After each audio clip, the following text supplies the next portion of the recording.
Right,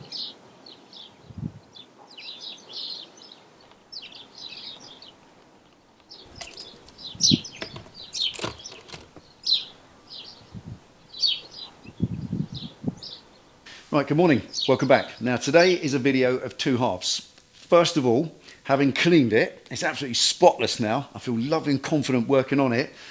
I've highlighted several things I still don't need that have still got to come off, and they're quite hefty. We've got the main stand, we've got this frame at the front that held the nose cone, we've got all this rubber shrouding around the handlebars and a mudguard at the back that's currently holding wiring, and I'm going to be ripping the entire wiring loom off to store it to one side, so I don't need that mudguard. We'll get that out of the way as well, because all that, together with a bowl or two of bits and pieces over there that we've got that have accumulated, brackets, screws, bits and pieces, we're going to see if we can make 100 kilos, because we're at 95.67 kilos so far. So what 4.33 kilos we need to make. If we can remove that today, then we're over 100 kilos removed from this bike. That's a massive milestone. And after that, the second half of this video is a very special question that we think only you can help us with. But first of all, let's get stripping, see if we can make that magic 100. Right, first of all, fresh gloves. Now we've got these two trays of stuff that's just built up, just odds and ends.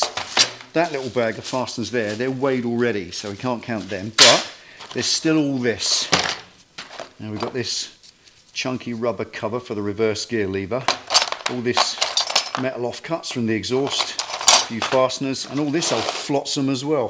There's a couple of brackets, can't remember what that's for, bits and pieces. So all that has weight, so we'll put that to one side, we'll add that to the total. First thing, we'll take that frame off the front that held the big heavyweight nose cone on the bike. That should weigh a bit. Oh my God, after all that washing and snow foam and scrubbing, I found another snail. Check him out. Strip the cover off. I can rescue him that way.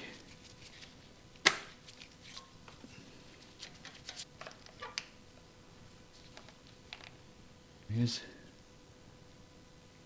just a shell. Just a shell. Right, looks like a 12mm.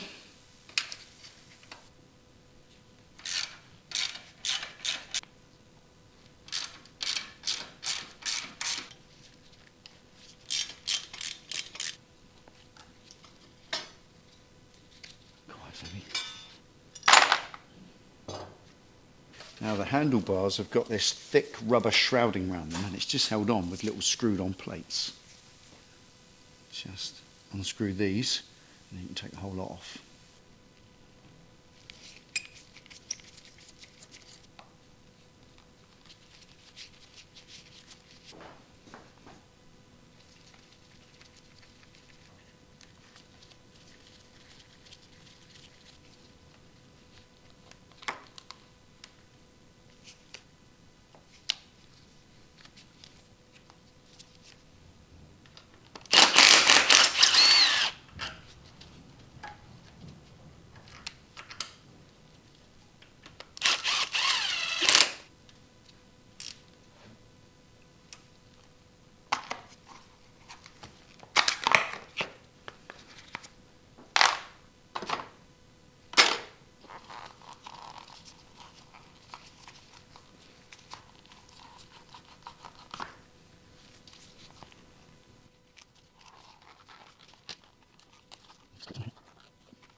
It's just clipped on.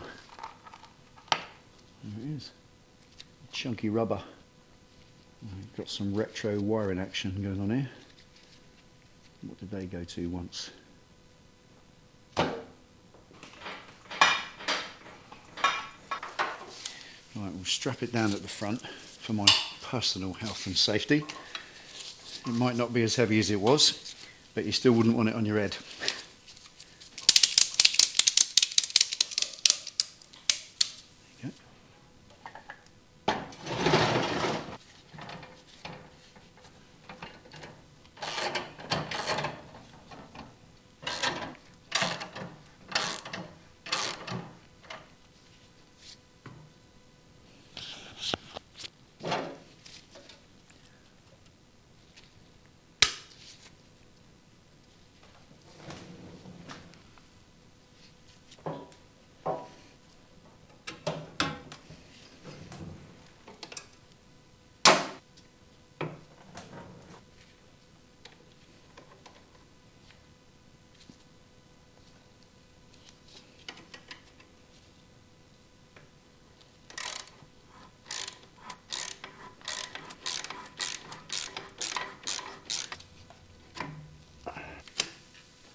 little split pin in there. It lifts out upwards and all the exhaust is in the way, so just seeing if I can tap it out without removing the exhaust.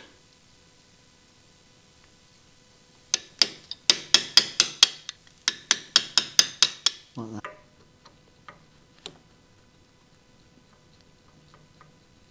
that. Gotcha. Right, that is so caked up with gunge. Let's get it cleaned up a bit so we can see what needs to be done next, whether it will just tap out.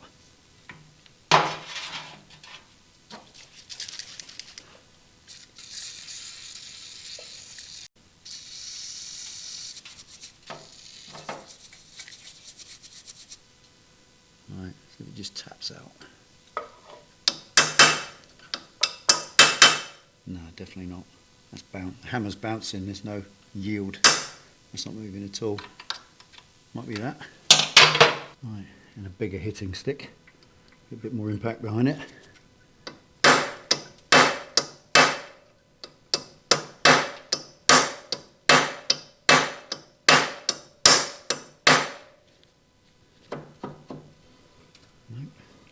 Right, I think we've got a water pump type problem here.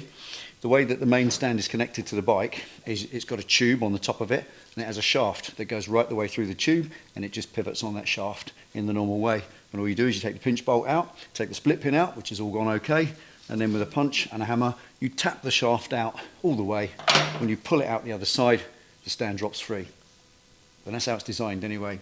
But of course 33 years, sod's law, and this bike, it's completely seized in there. It's literally welded itself in, and I cannot get the shaft out. With a punch on the end of the shaft, which is a tube, thick 4mm wall tube, and a 2-pound hammer, hitting it, the hammer's just bouncing. There's no yield whatsoever. That shaft is not moving, no matter how hard I hit it. And the harder you hit it, the more impact you put on it to push it out, the more it mushrooms on the end. And then there's no way it's going out because it's actually mushroomed. So the only thing for it is to get the grinder out and actually cut it off, and it involves quite a few cuts. We've got to cut the bracket that holds it, so that means it will never be going back on, and then cut either end of the through shaft off so it then drops out the way. Let's go. Right, first bit is to cut this clamp bracket off completely so I can get the disc up in behind it and cut the shaft off.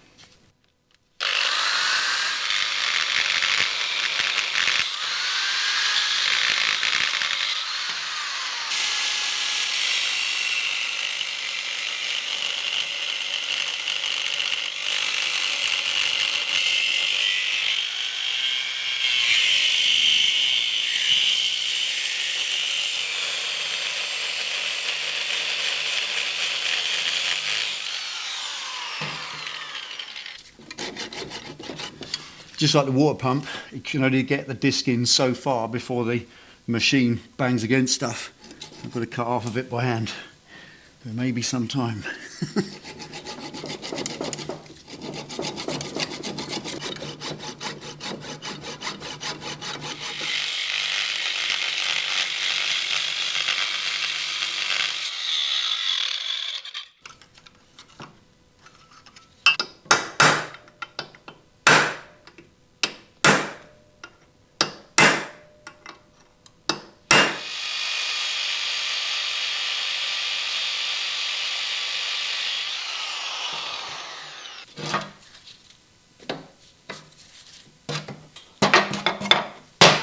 Go. If in doubt, cut it out. That's fine. Can tidy all out later.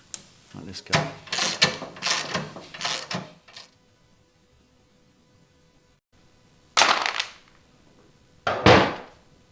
Right, this hose, which I've wanted to take off ever since we started, it's not going to be needed because it's for anti-carb icing. This end is directed down onto the header pipes on the left-hand side, and it goes up into the airbox, guiding warm air up into the airbox to prevent carb icing. We're not probably going to even keep the airbox at all, so we certainly don't need this. Pull that off. Take it out. There's a little clip. Put that together.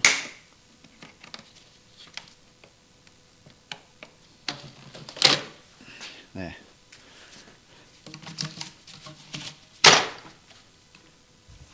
Right, now I'm going to leave the back mudguard because I spent 3 hours nearly fighting with that main stand to get it off. Such is the way with this bike.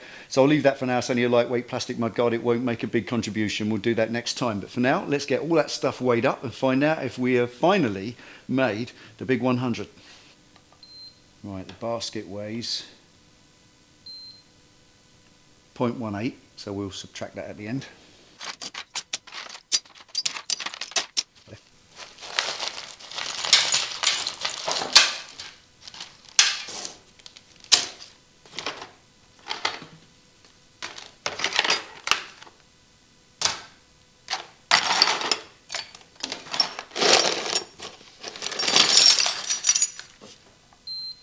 Right, 0. And we have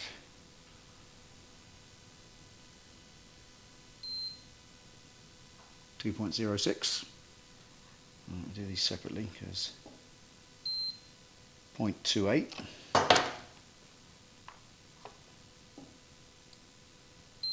0.30. Okay, fairing support frame. 0.85.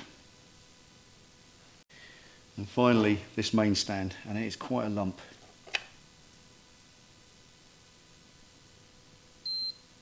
2.45 kilos.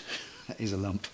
Okay, today's weigh-in, 5.76 kilos taken off today. A lot of work, most of it was in the main stand, but 5.76 kilos, so it's official. Here it is. 101.43 kilos is now removed from this motorcycle, and it still rides. 101.43 kilos, that's 223 pounds. There are bikes that don't weigh that much, and get this one, this is my favourite one, 16 stone in weight. Removed from this fat old motorcycle, and it will still ride up the road. That is absolutely awesome. We did it. It's official. 101 kilos can be removed off a Goldwing, and you can still ride it home. Now, obviously, there's more to go, so early celebrations for no real reason yet. There's the massive shock absorbers on the back. The compressor's gone, so they don't really work properly. And the same goes for the forks, because they're air-fed as well. So I'm even considering maybe we change the front end. Imagine a lightweight front end in this. Any Honda middleweight road bike has the same diameter forks. And look at the wheel on that. That front wheel weighs 21 kilos with its tyre and its discs. And most sports bike front wheels are about 10. So we could take at least 10 kilos off the front wheel if we can swap it for something else. It is a budget build. Can we afford it? Don't know. But the rear shocks, imagine if I ever had the skills to maybe monoshock this, to start getting some surgery going on the frame, one shock instead of two big fat ones, again, save another 10 kilos. I'm absolutely committed to try and get this bike under 200 kilos. Can you imagine that? Less than 200 kilos, which is the weight of a Triumph Bonneville 800, that's amazing. And have a 1500 flat six engine. Anyway, that's a lot of waffle. We have a question for you that we think only you can actually help us with. Okay, the question is, how much patience and interest in this project have you got? Because we can go one of two directions with this right now. Either, as it runs and rides, I could ride this down the road right now, and you could put some lights on the front, lights on the back, maybe make some basic bodywork just to cover up all this mess, tidy it up a little bit, paint it matte black, and it's done. One rat bike. But that's quite short. That will be done and dusted in the next month or two. That's it. And then it's on to another project. Or do we go a completely different way? Imagine getting proper down and dirty with this. Cleaning it has made me realise, actually, it's not nearly in as bad a condition as I thought. No, don't get there. I'm never going to restore it. All the bodywork's gone and it's never coming back. It's the state of the frame. It's in a lovely condition apart from surface rust here and there. That's doable. Easy. So imagine. Drop the engine out, drop the back end and the front end out, we've got bare frame. Do some modifications to the frame. As I said just now, have I maybe got the abilities to do a monoshock linkage conversion on the back? I've got a beautiful shock absorber I could use, a single monoshock. Imagine that, it would save a load of weight on the back and it would be really trick. It's going to need a lot of welding on the subframe on the back and everything, so that's a big part of the project. Have you got the patience and staying power watching and the engagement in this project to see it through? Would you still be there watching? Are we still going to get the traction and the engagement on the videos, or is everyone going to get bored and filter off and want to see the next project? That's the question. That's what we want to help us with. What about the front end? Imagine if I could find a sports bike front end, some nice upside down forks and a lightweight wheel, bolt that in the front, make it a little bit shorter, all that old stuff. What about that? That's going to take a lot longer, maybe another year. So that's the question we're posing to you. Let us know in the comments. Have you got the staying power to stay with this project, rip the engine out, tear it right down to nothing, and start from the frame. What do you reckon? Let us know in the comments. And that's it for today. Thank you for watching. Take it easy, ride safe. We'll see you next time.